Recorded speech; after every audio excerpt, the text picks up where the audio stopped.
Hello. হ্যাঁ বলো। কি করো? এই তো একটু কাজ করতেছি। তুমি? এই তো বসে আছি। খাওয়া দাওয়া করছো তুমি? হ্যাঁ আমি খাওয়া দাওয়া করছি। তুমি খাওয়া দাওয়া করছো? খাওয়া দাওয়া করছি। আমি তো একটু কাজ করতেছি, তোমারে পরে ফোন দেই।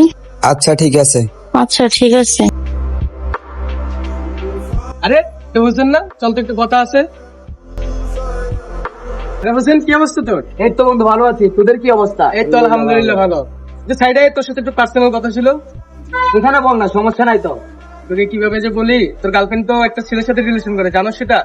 ওটা তো বন্ধু আমি জানি বন্ধু। বন্ধু, এই বিষয়টা নিয়ে আমি ভাবতেছিলাম যে তোকে আমি বলবো। তুই কি আর কোনো মেয়ে বাস না রিলেশন করার মতন? এত বছর তোর ওর সাথেই করে আসস। তোর জায়গা আমি হইলে মেয়ের সাথে কোনো সময় আমি রিলেশন করতাম না। ব্রেকআপ তো চাইলে আমিও করতে পারতাম, ওকে তো আমি মন থেকে ভালোবাসি। আগে তো আমি ওরে সবসময় বুঝাইতাম কোনটা ভালো কোনটা খারাপ, কিন্তু সে আমার কথাই বুঝতো না।